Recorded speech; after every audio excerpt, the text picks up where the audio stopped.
गौतम बुद्ध ने ऐसे बहुत सारे सूत्र दिए हैं जिनकी गहराई को समझकर हम अपने जीवन को पूरी तरह से रूपांतरित कर सकते हैं। इस वीडियो में हम बुद्ध द्वारा बताए गए 3 ऐसे सूत्रों की गहराई को समझेंगे जो हमारे नजरिए को पूरी तरह से बदल सकते हैं। पहला सूत्र, जो मनुष्य के भीतर लगातार चलता रहता है वही उसके जीवन में घटित होता है। अगर किसी के भीतर हर समय काम वासना चलती रहती है तो उसके जीवन में काम वासना ही बार बार घटित होगी। यदि किसी के भीतर हर समय धन की चिंता चलती रहती है तो उसका जीवन भी उसी दिशा में जाएगा। और यदि किसी के भीतर हर समय अपने जीवन को बदलने की इच्छा चलती रहती है तो उसका जीवन भविष्य में निश्चित रूप से बदल जाएगा। बुद्ध कहते हैं, इच्छाएं सोच समझकर करना, क्योंकि इच्छाएं पूरी हो जाती हैं। तुम्हें ऐसा लग सकता है कि इच्छाएं पूरी नहीं होती, परंतु ऐसा नहीं है। वास्तव में तुम्हारी वही इच्छाएं पूरी होती हैं जो तुम्हारे भीतर से बार बार उठती हैं, यानी जो तुम्हारी सच्ची इच्छाएं होती हैं। अब प्रश्न उठता है कि हम कैसे जानें कि कौन सी इच्छा हमारी वास्तविक इच्छा और कौन सी नहीं। इसका बहुत ही आसान तरीका है। जो इच्छा आपकी सभी इच्छाओं पर भारी पड़ जाए वही आपकी असली इच्छा है। हर दिन कई इच्छाएं पैदा होती हैं, परंतु कुछ समय बाद वे फीकी पड़ जाती हैं, गायब हो जाती हैं।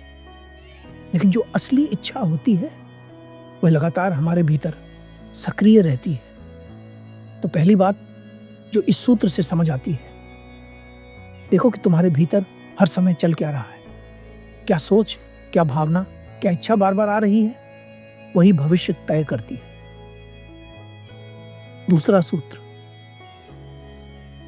जीवन में किसी लक्ष्य तक पहुंचने से ज्यादा महत्वपूर्ण है उस यात्रा को अच्छे से पूर्ण करना जो आपको उस लक्ष्य तक ले जाती है। मनुष्य अपने जीवन में लक्ष्य तो निर्धारित कर लेता है, पर वह यह नहीं समझ पाता कि यात्रा लक्ष्य से कहीं अधिक जरूरी है। क्योंकि अगर आप कभी यात्रा ही नहीं करना चाहेंगे तो लक्ष्य तक हम कैसे पहुंचेंगे? बहुत सारे लोग पूछते हैं, हमें अपने जीवन में क्या करना चाहिए, क्या बनना चाहिए? इसका उत्तर है, आपको वही करना चाहिए या बनना चाहिए जो आपको खुशी दे। अब इसका यह मतलब बिल्कुल भी नहीं है कि हर कार्य में आपको केवल खुशी ही मिलेगी। उदाहरण के लिए मान लीजिए आपको एक स्वस्थ शरीर चाहिए, आपको कसरत करना अच्छा लगता है, लेकिन आपको पौष्टिक भोजन खाना अच्छा नहीं लगता, तो क्या आप सिर्फ स्वाद के लिए जंक फूड खाकर स्वस्थ रह पाएंगे? नहीं। अगर आप सच में अच्छा स्वास्थ्य चाहते हैं तो आपको अपनी नाखुशी को भी खुशी में बदलना होगा, तभी आप लक्ष्य तक पहुंच सकेंगे। तीसरा सूत्र, अपना दीपक स्वयं बनो। इसका अर्थ यह बिल्कुल नहीं है कि आप दूसरों से सहायता न लें या उनसे न सीखें या सबको अपना दुश्मन समझें। इसका अर्थ केवल इतना है, यदि आप किसी रास्ते पर हैं तो यह उम्मीद न करें कि कोई और आएगा और आपको आपकी मंजिल तक पहुंचा देगा। अगर कोई आता है और मदद करता है तो इसमें कोई बुराई नहीं है, परंतु किसी के आने की उम्मीद में बैठे रहना, अपने जीवन को रोक देना, यह एक बहुत बड़ी मूर्खता है।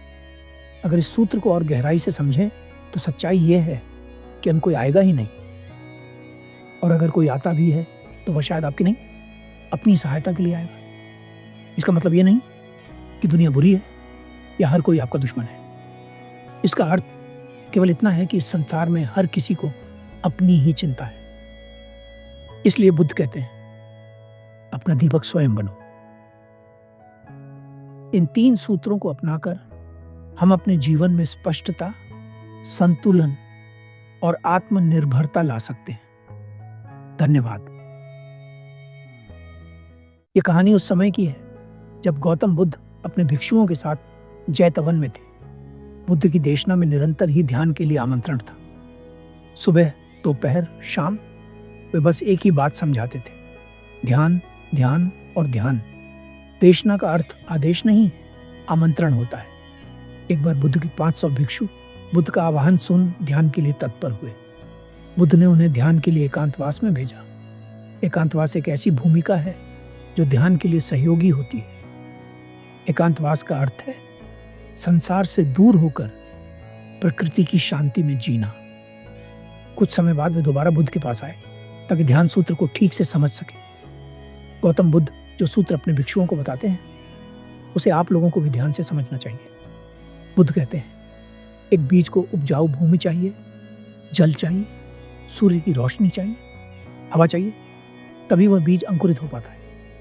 ठीक उसी प्रकार ध्यान को भी एक अनुकूल वातावरण चाहिए, तभी ध्यान का बीज अंकुरित हो पाता है। तुमने ध्यान के फायदों को तो समझा, परंतु ध्यान किस स्थिति में घटता है इस बात को नहीं समझ पाए।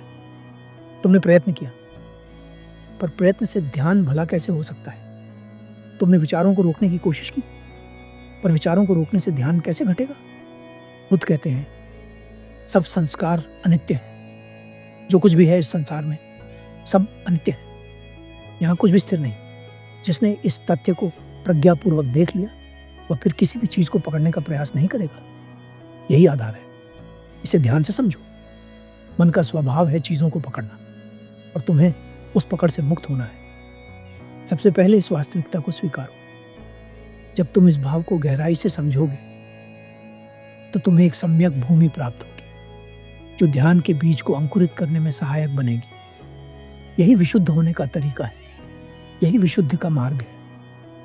दूसरा चरण इस बात को देख लेना कि यह संसार दुख की छाया है। तुम्हें हजारों विचार आते हैं। अगर तुम्हें लगता है कि उनमें से कोई एक भी विचार तुम्हें आनंद दे सकता है तो तुम गलत दिशा में जा रहे हो। विचार तुम्हें आनंद का भ्रम दे सकते हैं, वास्तविक आनंद नहीं।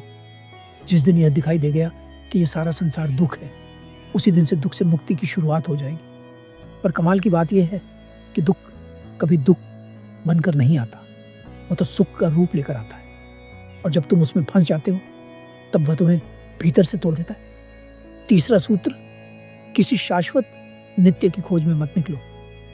जब तुम्हें सब कुछ अनित्य दिखे तो हो सकता है कि तुम कुछ नित्य की खोज में निकल पड़ो। किसी ऐसी चीज की तलाश करो जो सदा रहेगी। पर बुद्ध कहते हैं इस तरह की खोज में निकलना भी एक मोह है। ये 3 सूत्र इस प्रकार है। इस जीवन में सब कुछ अनित्य है। यह जीवन दुख से भरा हुआ है। किसी नित्य की खोज में मत निकल जाना, क्योंकि जो नित्य तुम्हारी बुद्धि खोजेगी वह भी तुम्हारी बुद्धि का ही निर्माण होगा। जिस भिक्षु को बुद्ध के ये 3 सूत्र समझ नहीं आते थे उसे बुद्ध मरघट भेजते थे। श्मशान। श्मशान एक ऐसी जगह है जहां जीवन की वास्तविकता को बहुत आसानी से देखा जा सकता है। जिसे जीवन में दुख नजर नहीं आता उसे श्मशान में यह बोध हो जाता है। जो भिक्षु इन 3 भावों को गहराई से नहीं समझ पाते थे, बुद्ध उन्हें श्मशान भूमि पर ध्यान करने के लिए भेजते थे। वहां ये तीनों भाव बहुत गहराई से प्रकट हो जाते थे। भिक्षु मरघट पर जाते थे, ध्यान करते थे और प्रतिदिन नया कुछ देखते थे कि कल कोई शरीर था और आज वह राख बन गया है। धीरे धीरे उन्हें यह एहसास होता था कि एक दिन वे भी राख बन जाएंगे, और फिर जब अंततः राख ही बन जाना है तो फिर क्या पकड़ना और क्या छोड़ना। जो भिक्षु एक बार शमशान जाकर ध्यान करते थे वे बदल जाते थे। मैं जानता हूं कि ये 3 भाव स्वीकारना आसान नहीं है, क्योंकि हम जीवन की वास्तविकता को नहीं देख पा रहे हैं। गौतम बुद्ध की बातों का बहुत लोग विरोध करते हैं क्योंकि उन्होंने बहुत सारी चीजें पकड़ रखी हैं। उनके भीतर ये डर है कि वे चीजें छूट जाएंगी। वे जानते हैं कि एक दिन सब छूट जाएगा, लेकिन वे चाहते नहीं कि ऐसा हो। बुद्ध बस इतना कह रहे हैं, जीवन की वास्तविकता को स्वीकार लो, जिससे कि दुख तुम्हें तोड़ न सके। इन 3 भावों को स्वीकारना कठिन तो है, लेकिन जो व्यक्ति इन्हें स्वीकार लेता है उसके लिए ध्यान सहज हो जाता है। बुद्ध के 500 भिक्षुओं में से 1999 भिक्षु दोबारा एकांतवास में ध्यान करने के लिए जाते हैं, पर एक भिक्षु बुद्ध के पास ही रह जाता है। वह भिक्षु आलसी था। उसके मन में संदेह था कि वहां जाकर कोई लाभ होगा या नहीं। जब 499 भिक्षु एकांतवास से लौटते हैं तो वे कुछ और होकर लौटते हैं। उनके भीतर की ज्योति जल चुकी होती है। वह एक भिक्षु जो बुद्ध के पास ही रह गया था उन्हें देखकर जल भुन जाता है। उसे उनसे ईर्ष्या होती है। वह भिक्षु उसी समय क्रोध में भरकर निश्चय करता है कि आज ही मैं ध्यान पाकर तथागत से बात करूंगा। पर क्रोध, लालच, घृणा, ईर्ष्या, यही तो ध्यान के सबसे बड़े बाधक है। और इन्हीं के द्वारा वह भिक्षु ध्यान को अनुभव करना चाहता था। यदि कारण सही हो तो ध्यान एक क्षण में हो सकता है, लेकिन अगर कारण गलत है तो पूरे जीवन प्रयास करने पर भी ध्यान नहीं होगा। उसने बैठकर ध्यान किया, लेटकर ध्यान किया, चलकर ध्यान किया, पर ध्यान नहीं लगा। उसे केवल बेचैनी हो रही थी। रात होते होते वह पागल सी अवस्था में आ गया। बेचैनी की हालत में उसका पैर एक पत्थर से टकरा गया और उसके पैर की हड्डी टूट गई। दर्द के कारण वह जोर से कराया। उसकी चीख सुनकर बुद्ध और सभी भिक्षु जाग गए और उसके पास आए। बुद्ध ने उसे समझाया, प्रिय भिक्षु, यह ध्यान का मार्ग नहीं। तू जाग, ध्यान हो सकता है, लेकिन इस अहंकार को छोड़। यदि बीज को पत्थरों में रख दिया जाए तो वह अंकुरित नहीं हो सकता। यदि उसे जल से दूर रखा जाए तो भी वह अंकुरित नहीं हो सकता। यदि बीज को अंकुरित करना है तो उसे एक अनुकूल वातावरण देना होगा, तभी वह पनपेगा।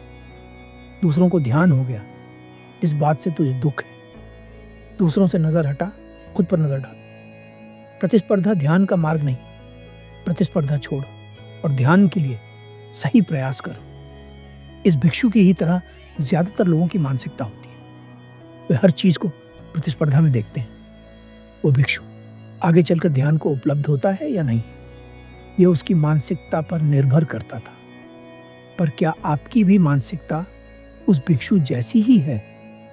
मेरा आपसे यही प्रश्न है।